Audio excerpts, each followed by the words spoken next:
Warahmatullahi wabarakatuh. Alhamdulillahilladzi arsala rasulahu bil huda wa dinil haqqi liyudhhirahu 'ala dini kullih wa kafa billahi syahida. Puji syukur kehadirat Allah Subhanahu wa taala, dengan izin dan karunia-Nya kita diperkenankan untuk hadir dan dalam keadaan sehat walafiat dan keadaan cuaca yang cerah, terang benderang dan hati yang cerah dan bahagia pada hari ini. Semoga Allah curahkan dalam hati-hati kita niat ibadah dan mendapatkan barokah pada hari ini. Salawat serta salam senantiasa kita berikan kepada Rasulullah Sallallahu Alaihi Wasallam atas jasa beliau, keluarganya, dan para sahabatnya, meningkatkan kita bisa menikmati indahnya iman dan Islam. Anda sekalian, marilah kita buka kegiatan kita dengan sama-sama mengucap basmalah. Bismillahirrahmanirrahim. Acara pertama, marilah kita dengarkan sambutan dari Kepala Sekolah untuk kegiatan kita hari ini. Kepada Ibu Rosita dipersilakan.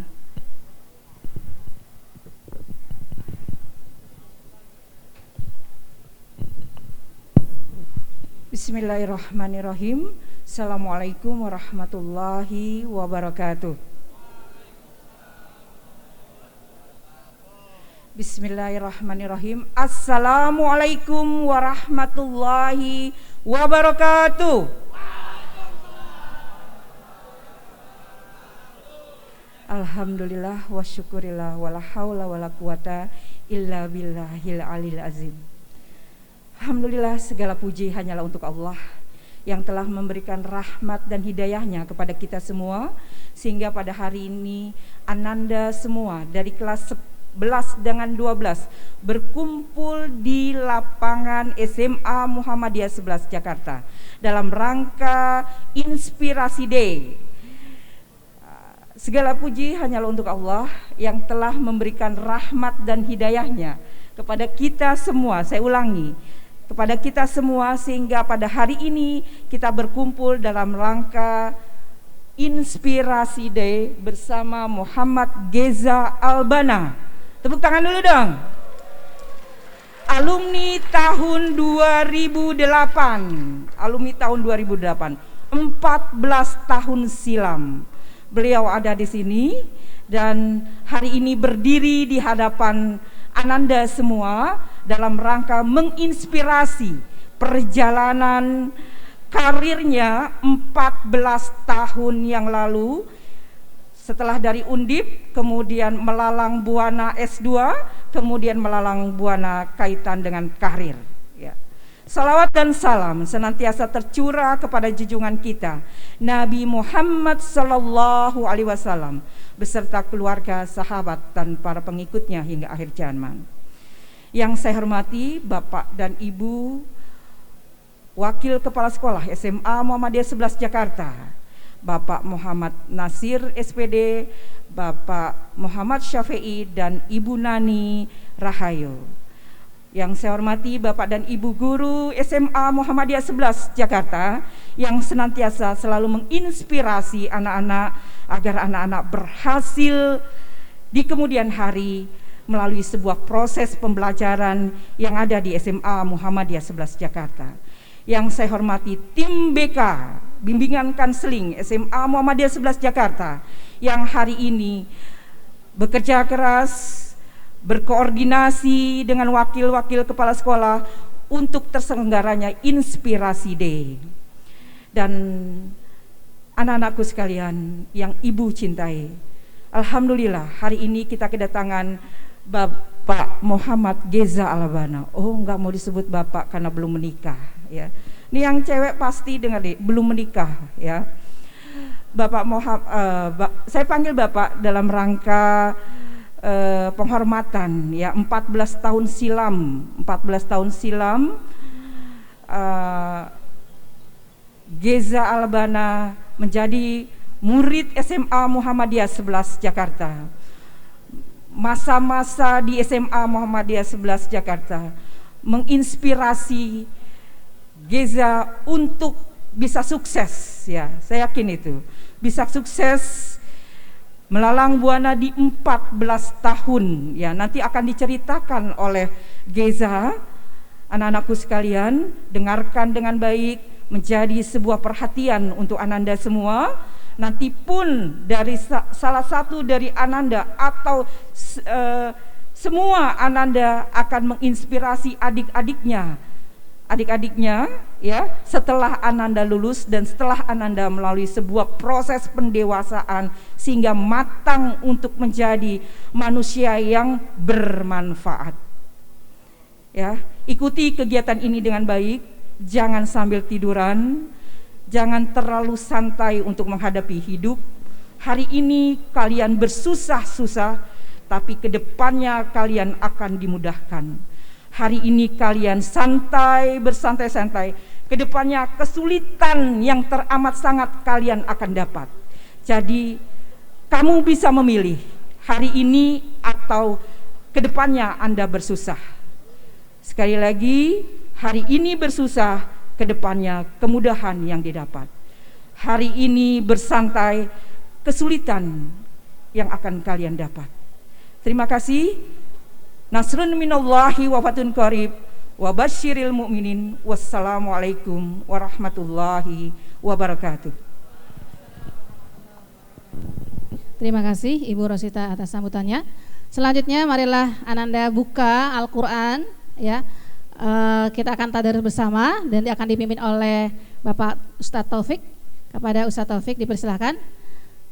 Silakan membuka Quran digital atau Qurannya surat Al-Mu'minun surat ke-23, ya, dari ayat 1. Silakan Pak. Gak apa-apa berdiri. Tes. Oke, bismillahirrahmanirrahim. Assalamualaikum warahmatullahi wabarakatuh. Oke, assalamualaikum warahmatullahi wabarakatuh. Semangat pagi. Ya, anak-anakku yang hebat-hebat semuanya, Masya Allah. Insya Allah pagi hari ini kita akan membaca Al-Qurannya. Sekarang sebelum kita membaca Al-Quran sama-sama, Ustadz mau bertanya dulu. Sebelum Nabi Muhammad SAW, Sallu ala Nabi. Ya, Sallallahu Alaihi Wasallam. Sebelum Nabi Muhammad SAW diutus, nama-nama masa kehidupan ketika itu istilahnya apa? Betul, Masya Allah. Ya, ini anak-anakku ini luar biasa semua ini ya, Ustadz senang. Wes, ya, ya itu, ya, tapi nggak usah siul-siulannya. Ya, terima kasih. Itu zaman kejahiliahan teman-teman. Tetapi ketika Rasulullah SAW diutus kepada umat manusia, kira-kira Ustadz tanya sekarang, apa kesibukan Rasulullah SAW bersama para sahabat? Apa yang dipelajari? Sampai mereka dijuluki oleh Rasulullah SAW, khairul qarni ummati, sebaik-baik manusia, sebaik-baik kaum adalah umatku. Kira-kira apa sih yang mereka pelajari? Oh iya. Di depan Bapak di sini. Enggak apa-apa ini sebentar. Teman-teman, apa yang dipelajari oleh Rasulullah SAW bersama para sahabat? Apa yang disebutkan oleh keseharian mereka? Apakah belajar apa kira-kira panduannya? Al-Quran, ya. Mereka menjadi umat terbaik dan tidak ada yang bisa menyamai para generasi sahabat. Itu karena mereka sibuk mempelajari Al-Quran, ya. Nah, ini luar biasa. Hari ini kita bertemakan Inspirasi Day. Ustadz ingin bercerita sedikit tentang inspirasi. Al-Quran ini dulu ya orangnya masih hidup. Apakah kita berpikir kalau kita hanya mempelajari Al-Quran itu hanya berkaitan tentang perkara akhirat? Tidak nak, ya, tidak. Ustadz punya cerita sebentar, mungkin 5 menit, habis itu kita baca Al-Quran. Teman-teman mungkin bisa cek di Google, beliau adalah dokter ya, Dokter Jamal Qudsi, Jamal Al-Qudsi. Siapa namanya? Betul. Dokter Jamal Al-Qudsi, spesialis penyakit dalam. Ya, bukan hanya dokter, tapi sudah spesialis penyakit dalam. Beliau berasal dari negara Mesir. Kalau ada pasien, beliau itu berpikir ketika ada seorang pasien datang sakit asma gitu kan. Nah, beliau berobat pasien tersebut, pulang-pulang sembuh. Tetapi dokter ini berpikir khawatir atau berpikir kurang nyaman. Kenapa? Karena orang yang sakit asma barusan datang, diobati sembuh, nggak berapa lama nanti datang lagi, ya kan? Itu artinya pengobatan tidak efektif. Ya, pengobatannya tidak efektif, hanya untuk bertahan beberapa saat saja. Karena itulah dia berpikir kritis. Di Al-Quran disebutkan Al-Quran adalah syifa. Al-Quran adalah apa? Syifa, obat.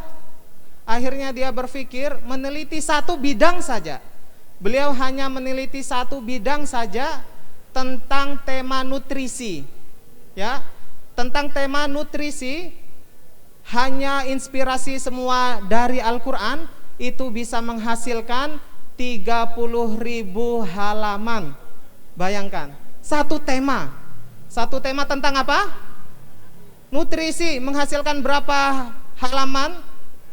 30.000 halaman. Bayangkan, hanya dari satu tema, inspirasi semua dari Al-Quran. Maka teman-temanku semuanya, jangan, alhamdulillah kita belajar di sekolah Muhammadiyah ini selalu dimotivasi oleh seluruh guru-guru untuk kita jangan pernah bosan membaca Al-Quran, untuk selalu memperdalami isi-isi Al-Quran, karena ini sejatinya adalah petunjuk hidup, bukan hanya untuk kehidupan kita di akhirat, tetapi inspirasinya untuk kebaikan manusia semua di dunia. Baik, silahkan teman-teman buka surat Al-Mu'minun. Kita akan baca ayat 1 sampai ayat 16 ya. Sudah semua? Ayat 1 sampai 16. Yang enggak membawa mushaf boleh membuka dari HP-nya. Surat apa? Ya, kita baca dari ayat 1 sampai 16. Kita mulai. A'udzu billahi minasy syaithanir rajim. Bismillahirrahmanirrahim. Qad aflahal mu'minun alladzina hum fi salatihim khashi'un walladzina hum 'anil lagwi mu'ridun walladzina hum lizzakati fa'ilun walladzina hum lifurujihim hafizun illa ala azwajihim aw ma malakat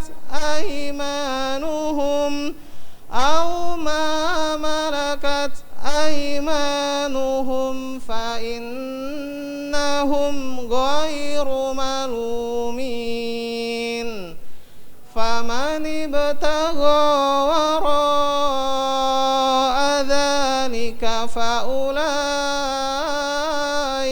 humul adun walladzina hum li amanatihim wa ahdihim ra'un walladzina hum ala salawatihim yuhafizun ulaika humul warithun alladzina yarithunal firdausa hum fiha khalidun walaqad khalaqnal insana min sulalatin min tin thumma nutfatan fi qararin makin thumma khalaqana an-nutfata 'alaqatan fa khalaqana al-'alaqata mudghah فخلقنا العلقة مضغة فخلقنا المضغة عظاما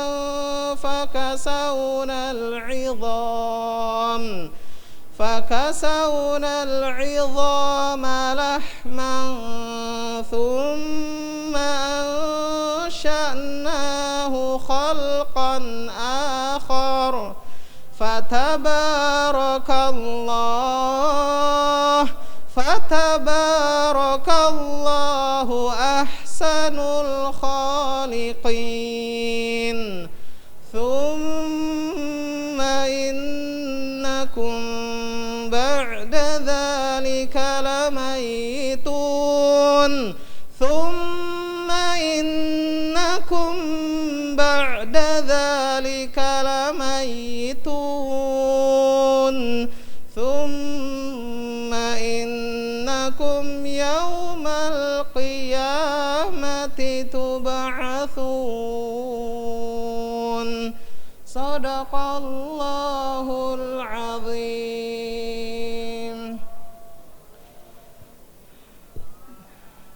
Dengan menyebut nama Allah yang Maha Pengasih, Maha Penyayang, kita akan baca artinya ya teman-teman.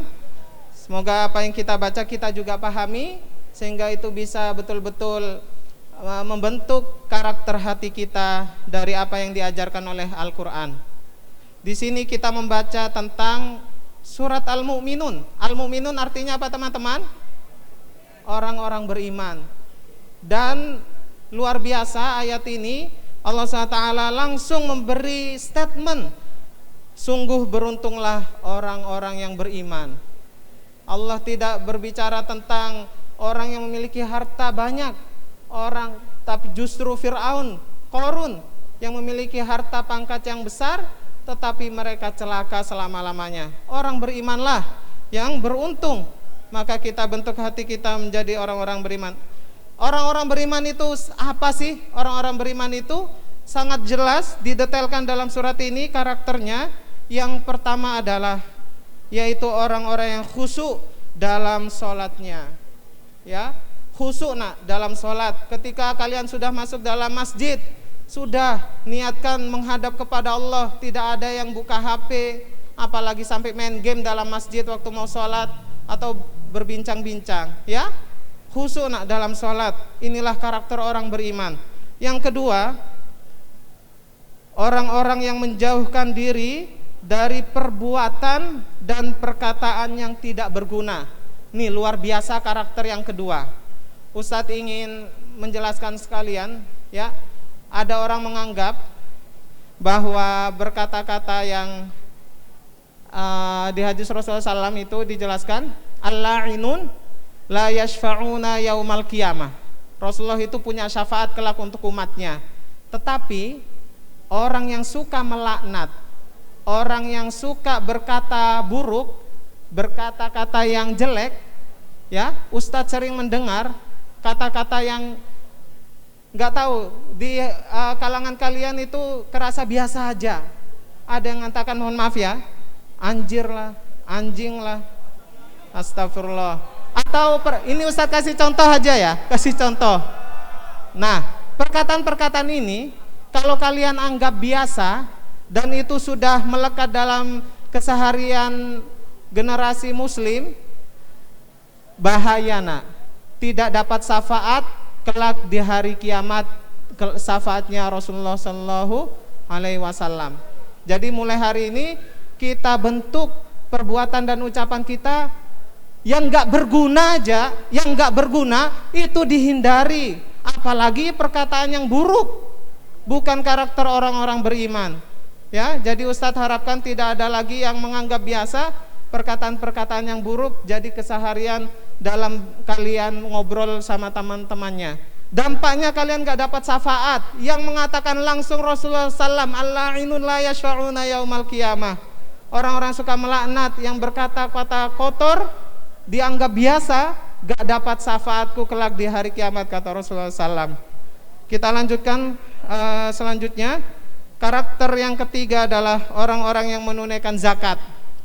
Ya, menunaikan zakat adalah karakter orang-orang beriman yang mereka beruntung, kata Allah, yang menciptakan kita loh, yang mengatakan sukses, ya, ini luar biasa.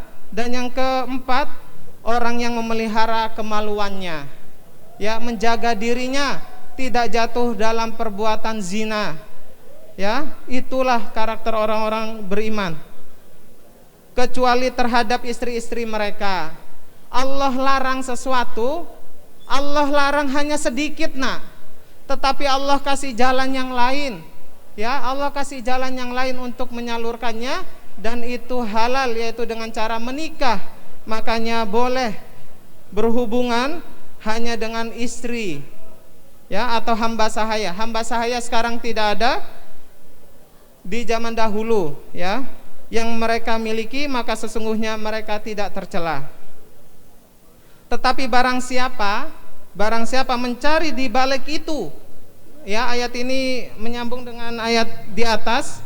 Orang-orang yang mencari kesenangan dengan berzina, nauzubillah min dzalik, mereka itulah orang-orang yang melampaui batas, ya. Bahkan dalam ayatnya, la taqrabuz zina, ini luar biasa ayatnya. Allah berfirman, apa teman-teman? La taqrabuz zina, bukan la taf'aluz zina. Artinya apa? La taqrabuz zina, jangan dekati zina, nah, ya, ya, jangan dekati zina, bukan jangan lakukan zina. Artinya apa? Dekati saja nggak boleh, karena zina adalah pusaran air. Sehebat apapun orang berenang, sehebat apapun orang itu kuat untuk menahan gelombang air, kalau sudah ketemu pusarannya keseret, nak. Makanya kenapa Allah berfirman tidak boleh mendekati zina. Unsur-unsur yang menjadikan seorang jatuh perbuatan zina itu sudah harus dihindari. Terus selanjutnya, orang-orang yang memelihara sholat, mereka inilah orang-orang yang akan mewarisi apa? Surga Firdaus, dan mereka kekal di dalamnya. Dan sungguh kami telah menciptakan manusia dari saripati yang berasal dari tanah. Ini Nabi Adam, ya, kalau kita bukan dari tanah. Kemudian kami menjadikan air mani yang disimpan dalam tempat yang kukuh dan rahim. Kemudian air mani itu kami jadikan suatu yang melekat. Ini tentang penciptaan manusia. Nanti teman-teman bisa lihat di surat Al-Mu'minun ayat 14. Lalu kemudian setelah itu sungguh kamu pasti akan mati. Teman-teman, kita semua akan mati, akan mempertanggungjawabkan apa yang kita lakukan kelak di hadapan Allah SWT. Maka kita harus berhati-hati. Dan yang terakhir, kemudian sungguh kamu akan dibangkitkan dari kuburmu pada hari kiamat. Maha benar Allah SWT atas segala firman-Nya. Terima kasih teman-temanku semua. Semoga Allah berikan kita keistiqomahan untuk menjadi orang-orang sukses, yaitu orang-orang yang beriman dengan karakter yang tadi kita sebutkan. Kita tutup dengan doa kafaratul majelis. Subhanakallahumma wa bihamdika asyhadu an la ilaha illa anta astaghfiruka wa atubu ilaik. Dan dilanjutkan dengan acara berikutnya. Terima kasih. Assalamualaikum warahmatullahi wabarakatuh. Terima kasih Ustadz Taufik. Baik, selanjutnya inilah yang kita tunggu-tunggu. Kita akan mendapatkan inspirasi, ya, yang banyak sekali, ya, dari kakak kelas kamu, alumni kita. Mari kita panggilkan Muhammad Geza Albana.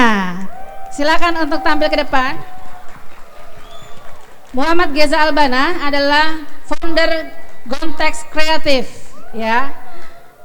Beliau, saya hanya bacakan sedikit saja, nanti kamu bisa lebih banyak. Education, ya, adalah pendidikannya. Setelah lulus SMA Muhammadiyah 11, beliau adalah masuk ke Universitas Diponegoro, ya, Bachelor of Economic and in Business, ya. Kemudian masuk, setelah itu melanjutkan S2 di tahun 2014 University of Chester UK, ya, 2014 sampai 2015 Postgraduate Program Management with Marketing. Oke. Saya nggak berlama-lama, silakan Kak Geza, kita panggil Kak Geza saja, boleh? Di sini boleh? Ya. Sambil duduk ya. Nah, nanti sambil mendengarkan saya edarkan absen, mohon ditanda tangan ya di paraf, boleh? Tari namanya. Mohon maaf.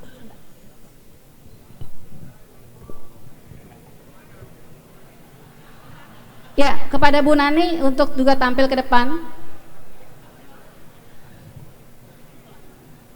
Ya, Kak Geza nih, alhamdulillah sudah hadir di antara kita. Ya, boleh Kak Geza diceritakan nih pengalaman-pengalamannya tentang gimana sih setelah lulus SMA Mode 11. Atau teman-teman mau tahu dulu bagaimana Kak Geza di waktu SMA? Seperti apa? Ya, boleh diceritakan Kak Geza. Dulu Kak Geza itu tipikal seperti apa sih di SMA ya? Termasuk anak yang bagaimana? Silakan Kak Geza untuk menceritakan. Oke, assalamualaikum warahmatullahi wabarakatuh. Waalaikumsalam warahmatullahi wabarakatuh. Mana ini? Lagi suaranya masih pagi nih. Assalamualaikum warahmatullahi wabarakatuh. Waalaikumsalam warahmatullahi wabarakatuh.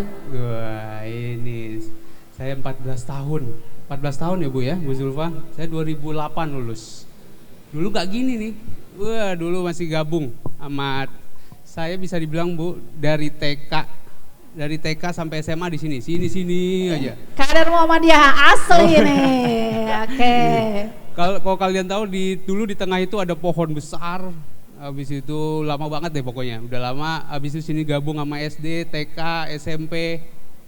Ramai banget. Sekarang saya balik lagi sebagai alumni depan kalian ini luar biasa. Saya agak terharu sama Bu Zulfa juga. Bu Zulfa masih ingat dengan saya, sama Bu Rosita juga masih ingat. Oke, kembali ke pertanyaan Bu Zulfa tadi apa Bu? Selama di SMA ngapain aja? Ya. Oke. Saya di SMA itu 2005 masuk dari SMP sebelah di Muhammadiyah juga. Muhammadiyah 31. Muhammadiyah 31. Saya kelas 1 SMA, langsung kelas 1 SMA, itu saya termasuk bisa dibilang sih bandel Bu. Bisa dibilang bandel. Kayak apa sih Kak Geza bandelnya? Bandelnya contohnya itu rambut panjang. Nah, rambut panjang. Tapi masih normal itu. Masih normal Bu. Ya, bandelnya. Terus apa lagi Kak? Masih normal. Habis itu kalau bandel sih enggak, yang penting di kelas 1, kelas 2 dan kelas 3. Di kelas 2 sampai kelas 3 itu ketua kelas Bu. Okay. Anehnya gitu. Padahal saya biasa-biasa aja tapi jadi ketua kelas. Alhamdulillah. Lanjut gimana selama belajar di sekolah? Belajar di sekolah seru karena pas di SMA itu termasuk yang dikit. Saya murid-muridnya termasuk yang biasa-biasa aja juga. Saya model belajar itu agak beda. Karena yang lain itu serius, saya tuh duduknya di belakang terus, tapi merhatiin guru itu ngomongnya apa, pelajaran bisa diambil ya apa. Jadi sebenarnya kalau untuk kalau untuk bermain-main itu ya wajar aja, tapi yang penting itu serius pada saat belajar, gitu sih Bu. Oke. Terus ketika melanjutkan nih ke perguruan tinggi, kan Kak Geza nih masuk ke Undip, gimana tuh ceritanya? Masuk di jalur apa? Kemudian bagaimana pengalamannya ketika masuk di Undip? Oke, pada saat saya mau ke SMA aja itu udah ada drama Bu. Jadi dulu saya di SMP 31 Muhammadiyah. Habis itu kakak saya di SMA Lab School. Habis itu saya diarahkan lah karena saya pengen juga di Lab School. Ternyata bukan jodoh saya di sana dan emang bukan karir saya di sana. Ayah saya bilang kalau seandainya Geza di Lab School nggak akan bisa seperti ini sekarang, karena memang di SMA Muhammadiyah inilah yang bisa saya bisa ilmu saya dapatnya di sini gitu. Nah setelah itu disitulah saya mendapatkan kepercayaan dari orang tua saya kalau sebenarnya mau sekolah di mana itu sama aja, yang penting kaliannya itu sendiri gitu. Jadi nggak ada pengaruhnya. Toh yang bisa ke Inggris juga saya juga di antara keluarga saya. Jadi di SMA Muhammadiyah pun nggak ada menutup kemungkinan bisa nanti ke negeri ataupun bisa ke luar negeri gitu. Nah saya lanjut ke pertanyaan Ibu. Di SMA kelas 3 SMA saya ikut tes untuk perguruan tinggi. Tentu pasti pengen negeri ya Bu ya. Jadi negeri saya coba semua, swasta juga semua. Ada di satu titik saya ngedaftarin ke Universitas Islam di Bandung gitu. Di hari itu Unisba. Di hari itu juga ada pengumuman Undip. Saya ikutan mandiri di Undip gitu. Jadi dalam satu waktu itulah jawaban saya harus keluar kota ini. Jadi karena daerah saya itu Minang Bu, jadi Sumatera Barat, jadi jiwa merantaunya tuh gede. Jadi pada saat itu lanjutlah ke Undip. Jadi di Undip itulah termasuk yang bisa dihitung lah kalau dari SMA Muhammadiyah ini yang bisa ke Undip. Jadi disitulah rezeki saya bisa ke sana Bu. Gitu. Jurusan ekonomi dan bisnis ya? Benar Bu, ekonomi dan bisnis karena emang saya dulu di IPS. Mana nih anak IPS? Coba tunjuk tangan anak IPS. Ya. Nah ini nih. Takbir, Allah Akbar. Anak IPS bisa keren. Bisa. Ya. Biasa IPS itu identik bandel ya. IPS, IPA, masuk IPS, IPA aja saya penuh dramanya juga. Karena ibu saya itu taunya IPA aja. Tapi IPA aja yang bagus. Ternyata IPS pun juga nggak kalah bagus, tergantung orangnya siapa. Jadi pada saat itu saya IPS. Pada saat itu yang paling bagus nilai saya adalah sosiologi Bu di SMA. Sosiologi. Dulu gurunya siapa tuh gurunya? Siapa itu ya Bu sosiologi? Bu Roro ya? Bu Roro, benar. Bu Zuhruful Jannah. Nah, Bu Roro itu, Geza kamu nilainya bagus nih di sosiologi, masuk kuliah ini sosiologi aja. Habis itu berjalannya waktu saya tanyalah sama orang tua saya, nanti mau kuliah ngambil jurusan apa. Kalau sosiologi ya tentunya akan ketemu orang. Kalau Geza ini nanti mau ke depan mau kayak gimana? Mau jadi pebisnis kah? Mau jadi buka bisnis kah? Ya kalau misalnya pengen buka bisnis ya tentu ambil ekonomi. Ya, betul. Gitu. Nanti ke depan itu mau ketemu mau ngapain aja ya ekonomi lah, berbisnis lah. Gitu. Orang tua saya juga bilang. Apalagi darahnya darah Minang. Darah Minang. Banyak bisnisnya biasanya. Padang, pandai dagang. Pandai dagang, betul. Gitu Bu. Jadi di Undip ngambil ekonomi dan bisnis. Bu Nani ini wakil kurikulum dan beliau juga guru sosiologi Bu. Pas banget. Tepuk tangan untuk Bu Nani dulu. Beliau juga akan menemani kita. Boleh Bu, ada kakinya dinaikin. Nah, mantap. Besok yang diundang yang ini Pak. ya. Nah, itu dia. Nanti kalau udah lulus Bu, kita panggil ya. Oke, lanjut Kak Geza. Ya. Waktu kita tidak banyak. Setelah di Undip, bagaimana pengalaman di Undip? Kan orang Minang nih pindah ke Jawa. Nah, makanannya itu kan beda ya. Banget. Orang Minang itu senang yang pedes-pedes. Begitu masuk ke Jawa di Semarang, Manis. Undip di mana Semarang ya? Ada yang nggak tahu sih, ada yang nggak tahu ya. Sudah tahu semua ya. Di Semarang itu kan senangnya manis-manis nih. Gimana nih Kak Geza menyesuaikan diri dengan kondisi di sana? Bener, saya walaupun Minang, Padang, lahir besar Jakarta, terus-terusan bisa lah bisa pedes. Bisa pedas. Bisa pedes, tapi nyampe ke Semarang itu beda lagi karena sana kecap, Ya. manis-manis Bu.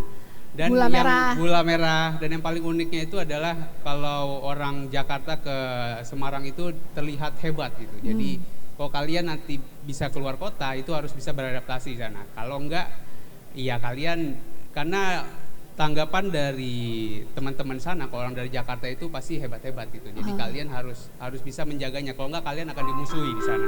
Harus menunjukkan memang bener hebat gitu Emang ya. benar hebat. Jadi dan juga harus di mana bumi dipijak di situ langit dijunjung. Jadi jangan kalian mentang-mentang dari Jakarta kalian membawa mater Muhammadiyah juga. Jadi harus bisa beradaptasi di sana. Menyesuaikan diri dengan kondisi budaya dan lingkungan. Karena di Jawa itu kental sekali persahabatannya. Jadi kalian harus jaga-jaga itu. Ya, Gitu. gimana tuh di Undip? Berapa IPK-nya? Pengen tahu aja Bu Zulfa. Karena IPK ini penting juga. Penting Bu. Dan saya termasuk yang belajar yang cukup aneh. Maksudnya saya selesai di Undip itu 3,5 tahun. Alhamdulillah, 3,5 keren. Tepuk tahun. tangan dong buat Kak Geza. 3,5 tahun lulus S1, prestasi itu. Prestasi. Ya. Ada lagi yang paling berprestasi itu saya menyelesaikan skripsi 3 bulan Bu. Subhanallah, kilat banget loh. Gimana Kilat caranya banget. tuh? Boleh dikasih tahu? Boleh Bu. Jadi saya itu mempelajari dosen, mempelajari mahasiswa. Jadi begitu saya tahu dosennya siapa, dosen pembimbing, saya cari tahu dulu dia maunya siapa sih, dia maunya kayak gimana. Saya temuin lah senior. Senior saya tanya, kakak kelas. Bapak ini tipe skripsinya seperti apa? Gitu. Ini belum ketemu nih Bu, belum ketemu sama dosen pembimbingnya. Saya pelajari dulu. Oh, kata senior, kalau pengen ketemu Bapak dosen bimbing ini, kamu harus buat bab 1 dan 2 bab 1 2 3 gitu. Jadi pada saat saya pertama kali ketemu dosen pembimbing, langsung saya bawa. Pak udah selesai. Apa ini? Ya ini Pak, draft skripsi. Karena dia langsung kaget tuh Bu, karena biasanya mahasiswa itu datang-datang langsung, Pak, saya mau skripsi. Ya apa gitu kan. Dosen kan juga bingung, dia kan banyak ya. Dosen itu kan megang berapa mahasiswa gitu. Jadi jangan kosongan ke sana gitu.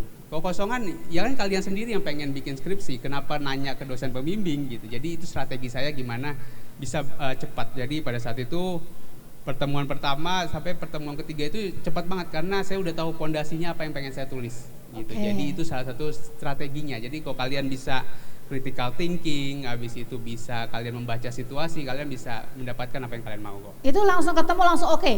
Dosen pembimbingnya atau ada masih kerikil-kerikil? Masih kerikil-kerikil Bu, tapi setidaknya lebih cepat. Dan strategi saya itu kalau di kampus, saya siang itu main Bu, main sama teman-teman biasa, jalan-jalan, kuliah.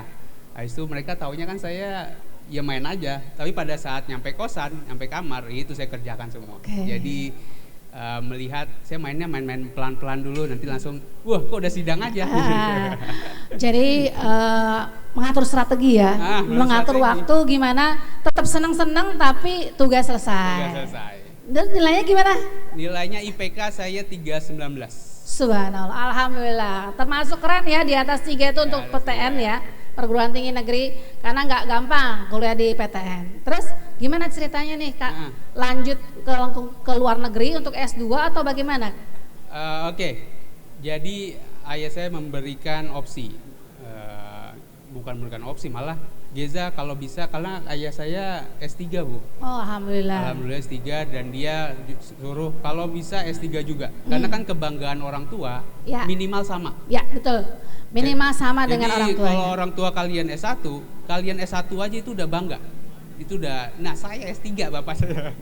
Jadi ngalahinnya susah juga ya. Nah itu dia udah S3, 3 lagi Bu perguruan tingginya. Oh jadi S3-nya 3? 3 kali. Subhanallah. Itu ayah saya, jadi kebanggaan orang tua minimal sama. Jadi saya dia setelah S1 lanjutlah S3 gitu. Tapi gimana dengan kerja? Nggak usah, jangan kerja dulu. Karena kalau kerja itu udah habis aja waktunya di sana. Itu zaman dulu ya, beda zaman sekarang.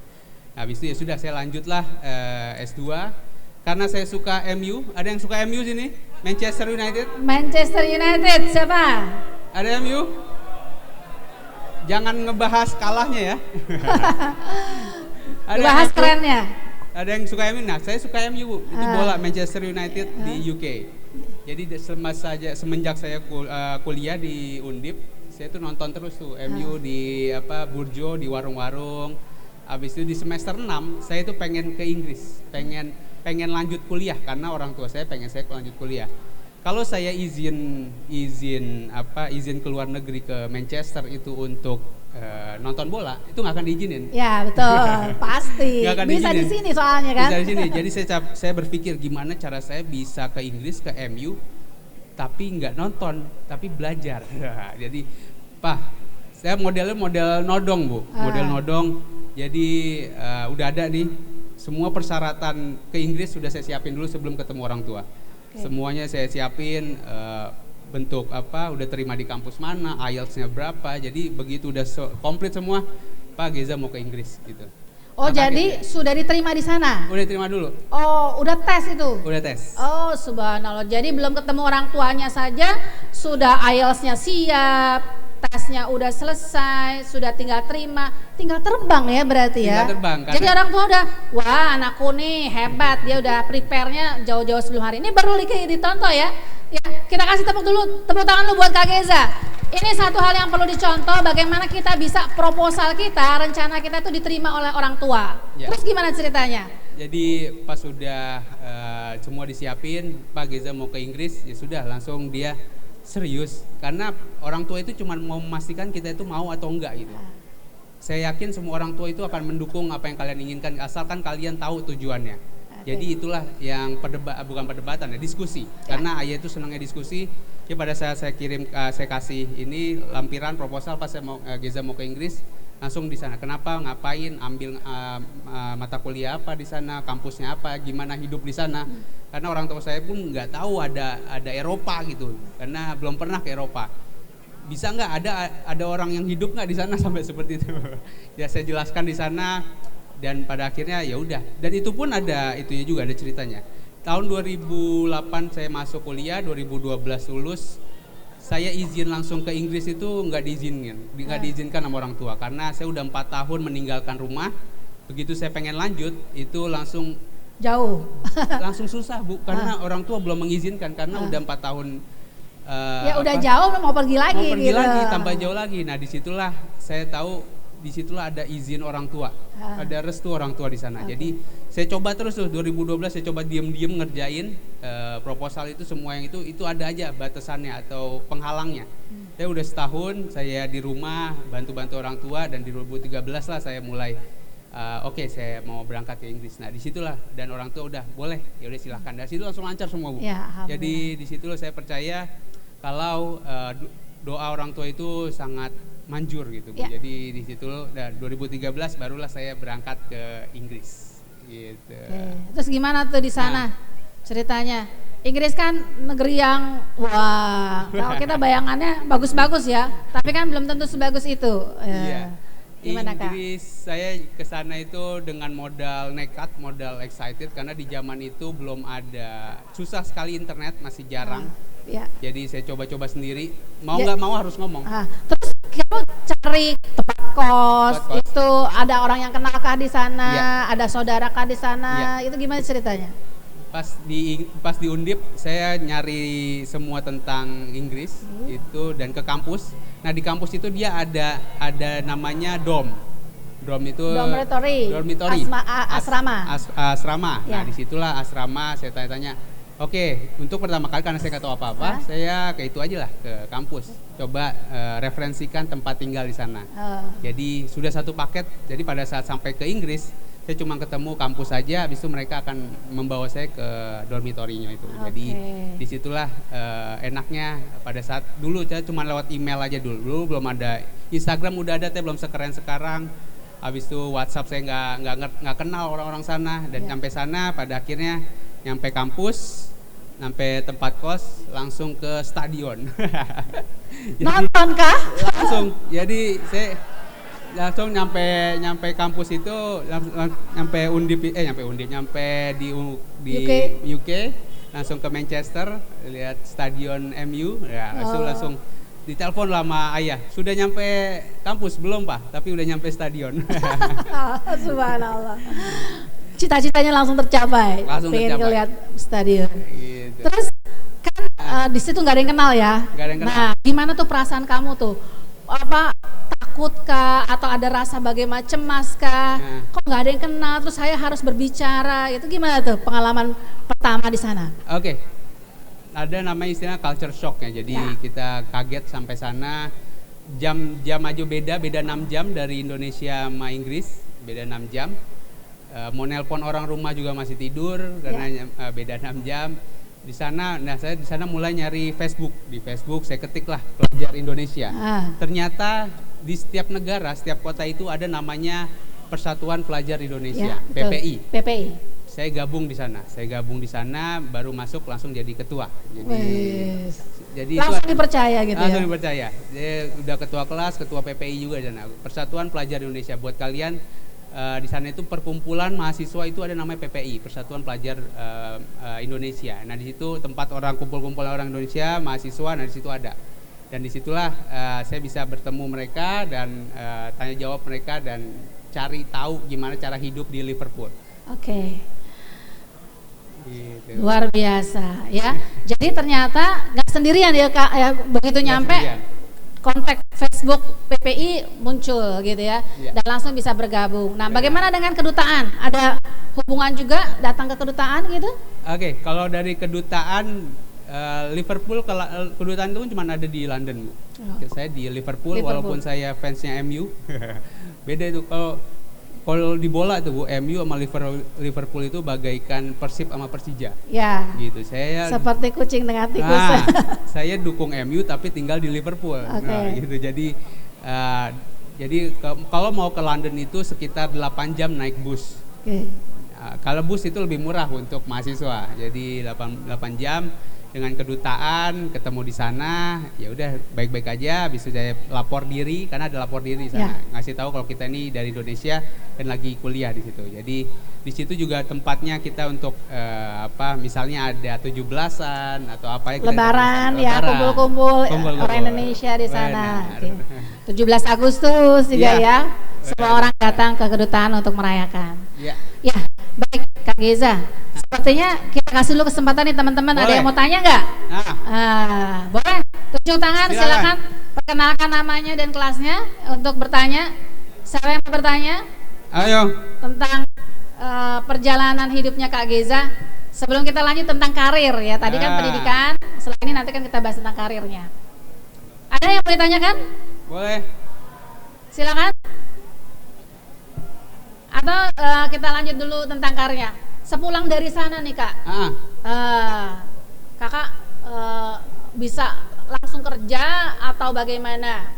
Oke. Gitu. Untuk karirnya sampai saat ini kan Kakak nih udah banyak nih. Banyak Bu. Pekerjaannya nih, work experience-nya tuh udah macem-macem nih. Oke, silakan Kak.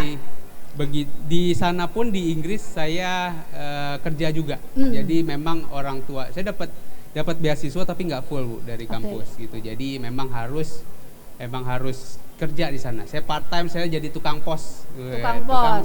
Berapa tuh salarinya? Tukang pos di sana itu 8 pound sterling atau 150.000 per jam. Per jam. Hitung deh tuh berapa jam kerjanya. 150.000 kali kalau 5 jam kerja. Udah lumayan. Udah 700.000 Bu. Ya. 700.000 itu sehari. Nah, makanya saya bisa nonton bola.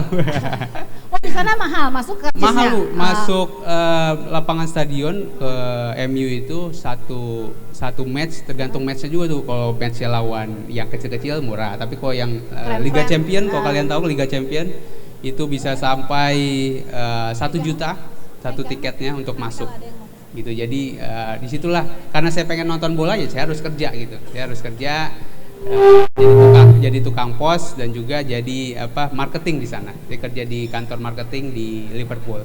Habis itu setelah lulus di sana di tahun 2015 saya sampai ke Indonesia masih bersama ayah dan jadi dosen dulu. Jadi dosen di mana tuh Kak? Saya jadi dosen di Universitas Yarsi. Jurusan ekonomi. Wes pulang langsung jadi dosen. Gimana tuh Kak? Pulang terus duduk berdiri di depan mahasiswa untuk mengajar gitu kan? Tadi pengalamannya jadi marketing ya, tukang pos gitu. Ada gagap nggak gitu? Ada. Pada itu pengalaman pertama setelah lulus jadi dosen langsung kan. Dosen itu seru karena isinya mahasiswa dan saya termasuk yang paling muda di sana di Universitas Yarsi. Jadi cerita-cerita sana dan saya senang sosial media pada saat itu. Saya upload semua tentang kegiatan saya selama jadi dosen. Jadi kurang lebih saya cuma 1 tahun di Universitas Yarsi. Habis itu setelah di Universitas Yarsi adalah teman saya melihat saya aktif di sosial media. Saya ditarik ke Politeknik LP3I Jakarta. Jadi saya jadi dosen juga. Jadi dosen juga di sana selama 1 tahun. Tahun 2020 saya diangkat menjadi Kaprodi. Wow. Kepala Program Studi. Ya, cepet banget ya. Masih muda lagi, langsung Kaprodi. Di sana ada 4 mata kuliah, fakultas. Ya. Nah, fakultas saya yang paling muda di sana, hubungan masyarakat. Jadi saya jadi Kaprodi, kepala program studi, termasuk muda. Nah di sanalah buat kurikulum, ngatur dosen, ngatur mahasiswa. Kak, gimana caranya kok bisa jadi Kaprodi ya? Maksudnya begitu mudahnya orang mempercayai Kakak untuk jadi Kaprodi, kemudian bikin program-program. Kan biasanya tuh kalau Kaprodi itu bikin mata kuliah apa sih yang harus diambil oleh mahasiswa dari semester ini gitu. Kok bisa gitu Kakak tuh baru lulus fresh graduate ternyata langsung dipercaya tuh. Boleh Kak diceritain Kak? Jadi memang S2 dan pendidikan itu perlu, itu yang paling mudah untuk ditakar. Ya. Kalau kita menakar orang, saya kaya itu relatif. Tapi kalau misalnya saya sudah S1, S2 itu mudah ditakarnya. Oh, dan pemikiran itu akan beda, dan orang akan tahu kalau udah S2 itu ataupun S3, orang udah tahu kapabilitas kalian. Jadi kalau bisa, kalau kalian lanjutkan kuliah sampai setinggi-tingginya. Jadi disitulah saya melihat nilai plus saya, walaupun saya belum kerja, tapi dari sisi keilmuan itu dibutuhkan di Kaprodi.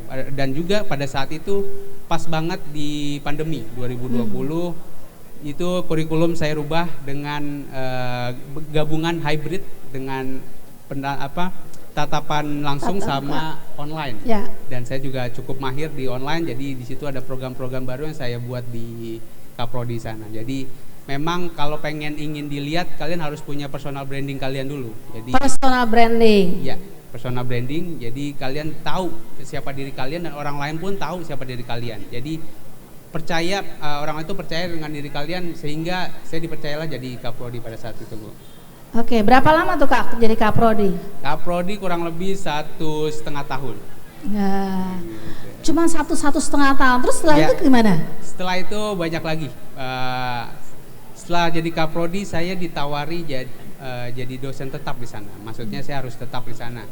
Tapi saya tolak di sini karena saya melihat jadi dosen bukan ranah saya sebagai tetap di sana. Karena melihat dunia kreatif, saya senang dunia kreatif. Jadi dari sana saya selesai jadi Kaprodi, saya mencari melalang buana lagi, mencari rezeki tempat lain. Itu jadi pertama saya menjadi content creator di teknologi.id. Teknologi.id. Itu media. Media, oke. Jadi content creator. Bolehkah diceritain apa sih pekerjaan content creator itu? Content creator dan brand strategis. Karena kalau kalian ada HP kan ya? Kalau Ya. kalian Instagram ketik personal branding. Nah, nanti akan kelihatan ada siapa di sana gitu. Jadi ke Instagram personal branding. Kalian udah coba mana HP-nya?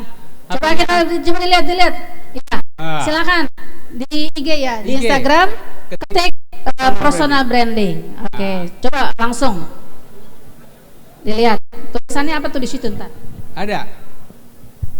Apa yang kamu tulis? Apa kamu baca? Boleh maju satu orang? Boleh. Ada siapa di sana? Ada siapa? Ada nggak? Apa? Ada. Apa? Coba lihat. Boleh, maju ke depan. Boleh, maju. Ayo. Ayo Nafis, kita bikin personal branding Nafis, Muhammad Nafis. Ayo, mau nggak? Ayo. Jadi tahu kan personal branding? Oke. Masih malu, Bu. Masih Ya. malu. Jadi dari situlah begitu saya nge-upload di tahun 2020 itu saya mencoba untuk melihat apa yang bisa saya kerjakan, karena pada saat itu kan pandemi, saya nggak bisa ketemu orang, nggak bisa ngapa-ngapain. Jadi yang ada di tangan saya adalah handphone dan sosial media. Gimana bisa saya gunakan itu? Ya saya pakailah sosial media ini untuk membangun branding saya. Saya bikin bagaimana cara bikin konten, algoritma, habis itu semuanya tentang kreatif, dunia kreatif.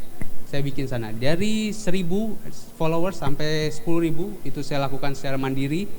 Dan jadi sekarang followernya udah berapa? di Instagram 10.000, di TikTok 11.000. Wih, subhanallah, tepuk tangan buat Kak Deza. 10.000 nama 11.000 tuh keren udah ya. Udah dapat itu belum Kak? Biasanya kan kalau kita jadi Influencer. udah dapat bonusnya nggak? Dapat endorse itu udah dapat. Udah dapat endorse. Jadi bagi saya sosial media itu sangat penting buat membentuk diri kalian, personal branding. Jadi gambarannya sekarang kalian kalau teman-teman ini kalau mau cari cewek biasanya butuh Instagram dulu ya. Ketik namanya siapa. Nah, itulah yang dilakukan oleh perusahaan.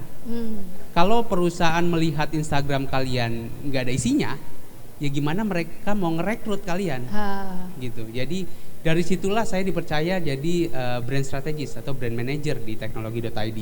Jadi karena background saya tentang branding, saya diajaklah jadi brand manager. Jadi pekerjaan ini ditawarin sama mereka? Ditawarin. Bukan kamu cari cari juga. Aha. Banyak sekali saya coba dan mereka pasti akan merefer ke sosial media. Jadi zaman sekarang itu HRD itu melihat sosial media. Mereka meminta kalian Instagramnya apa, TikToknya apa gitu. Oke. Karena HRD ini kan takut dia untuk merekrut orang, nggak boleh sembarangan Ya, karena betul. nah di sana dilihat lah, ini orang ini toksik apa enggak sih, ini mahasiswa ini toksik apa enggak. Jadi sosial media kalau bisa ditunjukkan siapa diri kalian gitu, karena mereka akan melihat ke sana HRD. Kalau kalian nggak punya itu, kalian akan ketinggalan sama yang lainnya gitu. Kalau misalnya kalian senang kreatif, kalian suka editing, tunjukin di sosial media gitu, jangan cuma di CV gitu. Karena perusahaan itu nyari bukan apa yang pernah lo pelajarin, tapi apa yang lo bisa kerjain di perusahaan. Apa yang lo. dihasilkan? Iya. Apa karyanya? Apa karyanya? Oke. Bukan lu udah pernah belajar ini belum? Ya udah, tapi mana hasilnya gitu. Ya, Jadi betul. sekarang modelnya seperti itu. Makanya ada sekolah merdeka, Bu ya. Ya. Jadi memang sekarang itu yang dibutuhkan adalah produk ya, hasil Benar. karya yang Hasil kita karya. bisa dapat lakukan, sehingga itulah menjadi nilai positif, nilai bagus dari diri kita ya. Dan memang itu tujuan dari kurikulum merdeka. Ya, benar. Nah, sekarang masih di situ, masih di Enggak, sekarang malah semenjak saya ngebangun personal branding di Instagram itu banyak banget peluangnya. Peluangnya banyak banget. Saya ke sana kemari, jadi sekarang modelnya ada namanya side hustle, Bu. Jadi istilah buat pekerja itu ada pekerjaan sampingan. ya. Jadi pekerjaan utama kita punya, tapi di tempat lain kita bisa ngelakuin. Jadi Ya. kalau sekarang secara title saya kerja di ada Turin namanya. Dia aplikasi, saya lagi ngebuat aplikasi sama teman-teman bisnis untuk bikin tour, jasa tour tapi lewat aplikasi gitu. Jadi saya di sana jadi marketing manajernya di sana, bikin aplikasi untuk tour gitu. Jadi habis itu di sisi lain saya malamnya jadi content creator. Saya bikin punya agensi juga, punya agensi bikin karya di sana. Jadi orang minta bikinin konten ke saya, habis itu saya produce. Jadi semaksimal mungkin apa yang bisa kalian kerjakan di sosial media ataupun di dunia digital. Karena kalau kalian smartphone ya smart user juga, jangan udah smartphone tapi yang make nggak smart gitu. Jadi maksimalkan. Oke, berarti kalau bisa dihitung-hitung pekerjaan Kak Geza ini berapa macam gitu loh? Bisa dibilang ada 5 macam pun ada gitu. 5 macam, berarti ada 5 keran nih. Lima keran, benar. 5 keran ini berarti penghasilannya keren dong nih. Boleh Kak dikasih tahu dalam sebulan itu range-nya berapa? Antara berapa sampai berapa penghasilan Kak Geza dengan punya 5 macam pekerjaan? Oke. Kalau dari penghasilan bisa bilang 2 digit lah, Bu. 2 digit, Iya. apa tuh? Berarti di atas 10? Di atas 10. Oke. Boleh kasih range-nya sampai 50 juta? Enggak nyampe sana. Belum. Belum, tapi akan sampai. Akan sampai. Iya, insya Allah. Nah, 2 digitnya itu yang paling tinggi selama ini? Paling tinggi bisa di 18. Hampir 20 juta. Sampai. Teman-teman coba bayangin punya duit setiap bulan 20 juta. Ya, masih single. Ya. Tinggal. Baik, sebelah sini ada yang mau ditanyakan atau mungkin Bu Nani boleh ingin menyampaikan sesuatu? Ayo. Atau mau ditanyakan? Masih muda loh, Kak Geza ini Boleh, umurnya mau berapa tanya. berarti sekarang? Sekarang 30 nyampe? nyampe. Nyampe 30? 32. 32 tapi keren udah penghasilannya. Wah ini berarti cewek-cewek benernya banyak nih yang nyari Kak Geza nih. Amin. Ya, nggak susah lah insya Allah. Amin. Ya, ada yang mau ditanyakan dengan Kak Geza? Ayo boleh. Jangan nyesel nanti kalau udah pulang ya jadi pengen tanya tuh. Nah, tuh Bu, ada Bu. Oke, ya silakan. Nih, mantap. Maju. Ambil mikrofonnya. Ya, ini namanya Zaki kelas 11 Zaki. IPS. Mantap, Zaki. Ya, silakan Zaki. Hello, sir. Halo. Yeah. I want to ask a question for you. Oke. In England, during young college, what experience you have? Like, you have friends from other country, Ya. beside Indonesian, Oke. and what's your first impression of studying in there? Oke. Okay, thank you. Oke, thank you. Terima kasih Ya Zaki. terima kasih Zaki. Oke, jadi tadi ada ya di teks di bawah sini artinya. Jadi buat teman-teman, saya pertanyaan kurang lebih ada nggak sih teman dari selain dari Indonesia, habis itu first impressionnya apa pada saat nyampe di Inggris gitu.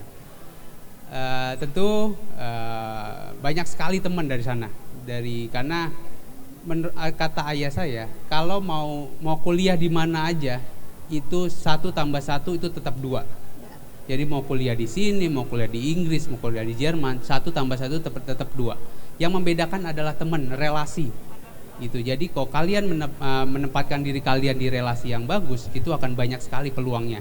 Jadi tentu di sana saya termasuk yang student yang banyak. Saya di dom itu 1 lantai isinya 5 negara. Oh subhanallah, berarti relasinya 5 negara nih. Kurang lebih, jadi emang kita orang Indonesia ada juga, tapi saya kalau ke kampus ya sama teman-teman yang sekelas. Habis itu ada dari Cina, dari Jepang, dari Arab gitu. Jadi banyak sekali teman-teman di sana. Jadi yang dicari adalah temennya, karena ilmunya kurang lebih sama aja kayak di Indonesia gitu. Dan habis itu first impressionnya kagok pastinya. Dan yang paling penting adalah jadi diri sendiri. Jangan, maksudnya di sini adalah karena kita kan Muslim ya. Kalau saya Muslim, kalian juga Muslim. Nyampe di sana itu teman-temannya kan ada yang non Muslim. Jadi sebisa mungkin ya siapa diri kalian aja. Kadang kalau dalam satu kosan itu kan ada 5 negara dan mereka itu terbiasa juga dengan alkohol berarti. Nah pada saat itu jangan, kalau misalnya kalian emang enggak, ya bilang enggak gitu. Kalau kalian coba-coba, kalian muntah ya kalian malah diketawain gitu. Jadi mereka respect kok dengan orang yang Muslim dan punya pendirian gitu. Jadi jangan kalian cuma mau gaya-gayaan, biasanya kan anak-anak muda kan gaya-gayaan ikutan. Saya juga bisa kok, saya juga bisa. Tapi kalau emang bukan kalian, jangan dicoba. Jadi sebisa mungkin kalian punya pendirian dan first impression itu ya menarik. Karena emang saya senang di Inggris, saya senang UK, jadi luar biasa. Gitu. Ya tepuk tangan buat Kak Geza. Ada lagi yang mau ditanyakan? Silakan. Boleh. Siapa? Ayo, banyak nih Kak Geza pengalamannya nih, ya. Mana lagi? Banyak hal yang bisa ditanya. Ayo, siapa lagi yang mau bertanya? Atau ada teman-teman yang mau ke luar negeri sekolah, studi di luar negeri? Nah, ini kesempatan tanya nih, ya. Karena Kak Geza punya pengalaman studi di luar. Ada yang mau ditanya? Ada lagi? Udah Ayo, pergi loh, nggak nanya. Udah kepanasan kali Bu. Dari tadi Bu Sulfa doang yang Mana? nanya. Mana cewek-cewek ada? Cewek-cewek. Melipir. Yang lagi ngonten bikin TikTok biasanya gitu Bu. Nah ya, anak-anak baik. Siapa yang mau tampil? Ada yang mau tanya? Mana?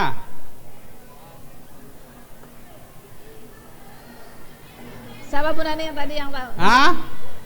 Apa? Namanya? Kamera. Ngomong yang jelas, maju biar kedengeran. Ayo, ada lagi gak?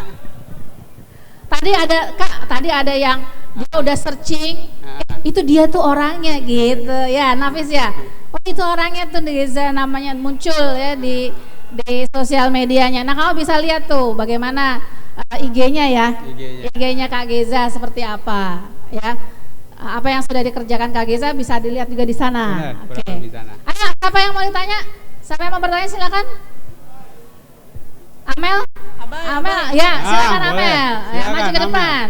Biar kedengeran, suaranya kagak kedengeran dari situ. Kagak kedengeran. Ya, maju. Pakai mikrofon nih. Ini Amel Bu ya? Ya namanya Amelia. Dia sih kepinginnya kemarin ke sekolah kedinasan di STAN, tapi mungkin berubah pikiran nih, jangan-jangan karena ada Kak Geza cerita tentang luar negeri. Oke. Silakan Amel.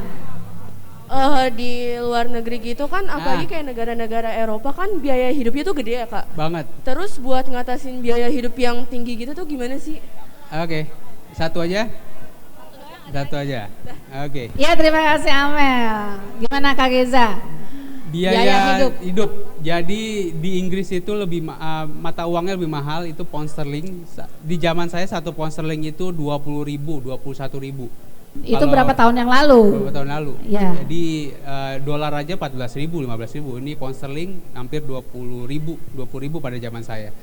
Artinya sana ada Indomie juga Bu. Indomie yang kayak di sini itu harganya udah 10.000. Indomie 10.000. 10.000. Kalau di sini kan 10.000 udah pakai nasi, pakai telur, disuapin pula. Kalau 10.000. Kalau di sana 10.000 baru plastiknya aja, satu plastik. Nah itu emang mahal. Dan 1 liter air itu mahal juga sampai 15.000. Nah gimana caranya? Yaitu ya saya kerja di sana. Saya kerja sama saya buka dulu istilahnya just tip Bu, jasa titip. Jasa titip. Oh jadi di sana ada karena orang Indonesia ini pengen mencari hal-hal yang unik di Inggris. Jadi target konsumen saya adalah orang yang kolektor. Oke. Jadi dia yang pengen punya baju MU secara langsung ataupun sepatu. Nah itu saya jadikan just tip. Jadi saya kirim saya kirim barang dari Inggris ke Indonesia dengan jasanya yang cukup karena mereka bukan mencari harga. Ya. Mereka mau karena kolektor. Karena kolektor. Ya. Jadi target mungkin sepatu bekasnya siapa gitu ya. Itu. Atau baju bekasnya siapa gitu, pemain bola yang dia banggakan gitu ya. Jadi memang itu target konsumen saya. Jadi saya buka just tip sana. Saya kerja juga di sana. Jadi ya dari zaman kuliah pun udah terbiasa dan dididik mandiri sama orang tua. Jadi kalau misalnya dikirim enggak ya udah cari sendiri artinya gitu. Jadi nyampe sana pun juga tertular, bisa nyari uang dan pada akhirnya lulus nyampe ke Indonesia gitu. Terus sempat kelaparan atau kehabisan uang saku gitu enggak? Karena kan biasa orang kos. Sempat akhir bulan pun ngerasa juga. Tapi itu tadi banyaknya teman dari negara lain, jadi bisa kadang dibantu sharing makan. Kalau enggak teman-teman PPI Indonesia, nah kita sharing kan satu komunitas. Biasanya setiap minggu itu kita patungan untuk bikin telur balado, masak-masak Indonesia. Jadi, rindu tanah air gitu. Oke, itu pengalaman luar biasa ya. Ada yang pingin nggak seperti itu? Mungkin kalau saya zaman muda mungkin saya kepingin kali ya, tapi karena udah lewat masanya, mungkin kalian lah yang maju tampil ya. Kalian. Siapa lagi yang mau bertanya? Nafis mau tanya atau Bu? Ya silakan. Jangan lupa absennya dijalankan, absen keliling. Absen ada kelas 11 dan 12 itu. Boleh kita tolong dijalankan. Dan itulah satu lagi Bu. Tantangan zaman sekarang itu adalah kalian berpacu dengan yang lainnya gitu. Ya. Maksudnya adalah saingan. Teman kalian sekarang pun nanti bisa jadi saingan kalian dalam mencari kerja. Walaupun kalian satu geng, kalian kan nggak mungkin ke HRD itu satu geng gitu. Ya, betul. Jadi kalian satu persatu nanti akan ketemu HRD. Nggak mungkin, teman saya banyak Pak, saya sama rombongan saya masuk ke ruangan HRD itu nggak mungkin. Ya. Jadi persiapkan diri kalian sendiri. Dan kalian tahu kasusnya Shopee, yang PHK banyak orang. Jadi artinya kalian tuh nggak bisa berdamai ataupun kalian nggak bisa tenang di zaman sekarang. Karena kalau zaman dulu kan bapak ibu saya atau zaman dulu yang baby boomers itu kalau udah kerja itu bisa sampai 20 tahun. Sampai pensiun, sampai 60 tahun. Dan zaman sekarang itu nggak bisa. Jadi kalau kalian udah dapat kerjaan abis itu terlena, abis saya tiap bulan gajian kok dan kalian nggak mau upgrade diri kalian untuk belajar, itu bisa ketinggalan, langsung disikat itu sama perusahaan karena perusahaan butuh cepat gitu. Kalau kalian nggak bisa beradaptasi, kalian akan ketinggalan. Serius. Jadi zaman sekarang itu fast sekali ya, cepat sekali pergerakannya, dan kita harus senantiasa upgrade ya. Iya benar. Upgrade apa yang kita miliki, apa yang ilmu yang kita perlu kita harus miliki sehingga kita terus dipakai gitu. Istilahnya industri itu tetap meng-hire kita ya, menggaji kita untuk terus bertahan ya. Kalau nggak gitu turun. Ya. Iya, anak-anak sekalian itu satu pembelajaran ya buat kita bahwa setiap saat, setiap waktu kita harus memang mengupgrade diri. Apa saja yang bisa diupgrade?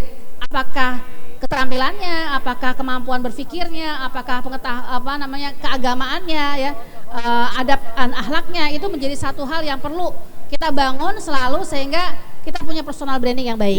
Ya, seperti itu. Ada lagi yang mau ditanya? Sebelum kita akan akhiri, udah jam 8.30. Ya.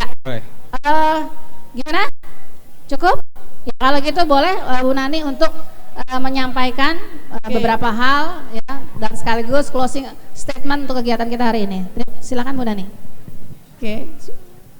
Masih kuat apa enggak? Begini mau ke Inggris, aduh.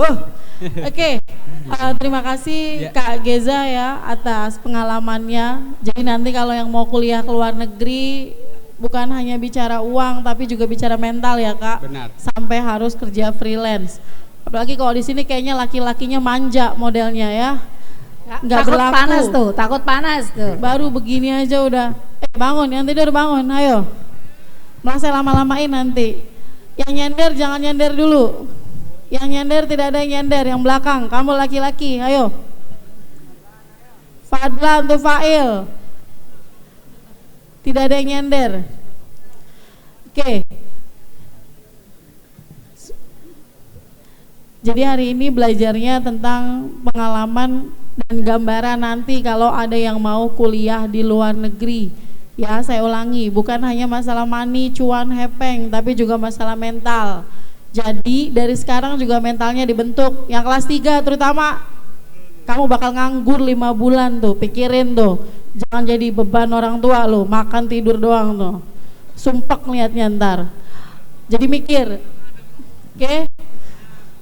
Ngerokok lagi. Begini ke London coba. Oke. Hari ini Inspiration Day untuk kelas 11 dan 12. Alhamdulillah berjalan dengan lancar walaupun memang ditemani dengan terik cuaca yang panas ya. Kalau di Inggris dulu paling panas berapa derajat? Sana paling panas itu 10 derajat. 10 derajat, wow. 15 derajat. Di sini 30 derajat aja udah kepanasan. Ya. Oke. Tapi masih pagi Bu Nani, masih 8.30 nih masih sehat. Masih sehat, 8.30 masih sehat. Jadi kalau ditambah 1 jam lagi masih kuat lah Bu ya. Asal jam 2 siang. Habis ini dilanjut untuk kelas 11 dan 12 yang mengikuti Inspiration Day. Anda silakan sholat duha. Nanti ditemani Ustadz Taufik dengan Ustadz Sadarman. Ya Bapak mohon ditemani. Nah, ada Pak Hesmi juga selaku guru BK. Dan mohon yang perempuan duduk semua dulu. Yang perempuan yang di kiri duduk dulu. Oke, rapi dulu. Duduk. Ambil inti dari pengalaman Kak Geza tadi bagaimana hidup di luar negeri. Mungkin buat kalian sekarang masuk kuping kanan keluar kuping kiri, tapi nanti suatu saat kalian akan tahu yang namanya hidup ya kayak gitu ya, apalagi hidup di negara orang. Dan ambil perjuangan untuk sekolah lebih tinggi. Jadi kalau bisa lebih tinggi sekolahnya, kalau memang punya kemampuan misalnya di akademik, kemudian kalian merasa saya mampu secara potensi, silakan kuliah. Dan yang terpenting tadi jadi diri sendiri ya Kak ya. Benar. Jadi jangan mau masuk jurusan karena mau keren-kerenan tapi ternyata nggak bisa ngapain gitu. Pengennya keren, masuknya yang bagus gitu kan, kedokteran, nggak tahu otaknya nggak nyampe dan memang nggak begitu suka juga, mungkin karena paksaan orang tua misalnya gitu. Kamu harus berani ngomong, nggak bisa mah, saya bisanya kayak ini gitu kan, saya senengnya di ini. Bahkan termasuk misalnya yang suka musik sekalipun, silakan ambil musik, nggak apa-apa kalau memang di situ ada jati diri kalian dan bahkan kalian bisa hidup dari situ. Oke? Bisa didengarkan semua? Terutama kelas 3, kelas 3 waktumu sebentar lagi mau ujian. Biar lulus, biar cepat. Oke Kak Geza, Bu Zulfa, terima kasih untuk acara hari ini. Dan terima kasih terutama juga buat anak-anak semua walaupun panas-panasan. Tapi tetap semangat, semangat gak nih? Semangat. Ya, kita kasih tepuk tangan untuk Kak Geza dan kita semua pada hari ini atas pembelajaran hari ini. Terima kasih Kak Geza atas kedatangannya, kami bersyukur atas rahmat Allah pada hari ini bahwa kita bertemu ya untuk dapat pembelajaran yang luar biasa. Terima kasih atas waktunya, terima kasih anak-anak sudah bersabar, semoga ini menjadi amal ibadah kita. Kita akhiri dengan mengucap hamdalah. Alhamdulillahirabbil alamin. Oke, sebelum selesai saya izin bikin konten boleh? Iya, silakan Kak. Oke. Ya. Biasa bikin konten. Pak Ismi, silakan. Oke. Teman-teman yang belum absen silakan absen. Enaknya apa ya Bu ya? Teriakannya, Oh gitu. Boleh. Apa maunya? Biasanya apa? Ada teriakannya? Kita ada SMA Muhammadiyah 11. Apa Bu? Bergerak serentak, serentak bergerak. Oke, siap Jadi, ya. Kalau dibilang SMA Muhammadiyah 11, bergerak serentak, serentak bergerak. Bisa? Bisa. Oke, jadi modelnya kayak di TikTok. Saya taruh di bawah nanti kalian teriak ya. Oke? Siap ya? Ayo cepetan ikutin. Oke. Siapa tahu FYP ntar. Siapa Ayo. tahu, siapa tahu. Siapa Oke. tahu FYP. Ayo sekalian. Yang perempuan Yang perempuan gabung maju dulu. sekalian. Yang perempuan dulu, maju, biar Biar rapi, rame, biar nanti rame. di Biar sekalian akan bubaran. muncul di IG-nya. Nah, enggak ke kelas, Neng, enggak ke kelas. Maju. Ayo, duduknya Biar- maju cepat biar rapi. selesai. Ayo. Yang di tangga, Boleh, yang boleh, di boleh. tangga. Ayo Yang kembali di tangga, duduk yang merasa di perempuan. karpet merahnya supaya terlihat baik dan bagus. Ayo, sudah? Udah ya, dimulai ya. Yang di tangga, belum. Oke. Ayo, udah. Yang di Ini kiri, maju, kalau kalian maju, tahu maju. ini juga alumni. Ini namanya- adiknya Kak Geza, yang namanya Kak IPA, Geni, IPA, juga ayo. alumni dari SMA Muhammadiyah 11. Tufail dan Mungkin nanti kawan-kawan, lain ke kali depan. kita Ayo, undang cepetan. Kak Geni. Oke. Ayo, mau kelas 3 kamu mau ngapain habis ini cepetan. Ayo. Ayo biar cepet selesai. IPS 2 sebelah kanan. Ayo. Ya, setelah ini baru nanti ke masjid ya. Prabu Biar dan kita kasih kawan-kawan. kesempatan Kak Geza Ayo. untuk bikin kontennya. Boleh. Biar cepet selesai. Ayo cepetan. Boleh, udah. Udah, nggak apa-apa. Sekarang aja. Gurunya ngomong duduk aja. Wih, hebat. Ayo cepetan. Ya, mantap. Jadi nanti saya bilang SMA Muhammadiyah 11, kalian teriak ya tadi ya. Serentak bergerak serentak. Bergerak serentak, serentak bergerak. Oke, siap. Oke, sudah mulai. Latihan dulu ya, latihan. Siap. Iya, sama-sama Bu.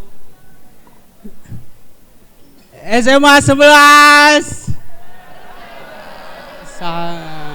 Oke, saya juga salah nyebut SMA Muhammadiyah 11. SMA Muhammadiyah 11. Salah. SMA Muhammadiyah 11 bergerak serentak, Oke. serentak bergerak. Tangannya ke atas ngepel. Boleh. Ya, ngepel semua. Bergerak serentak, serentak bergerak. Ya. Oke, kita coba sekali lagi. SMA Muhammadiyah 11, roh bangun. Oke, terima kasih banyak. Terima kasih. Oke, assalamualaikum warahmatullahi wabarakatuh. Sukses.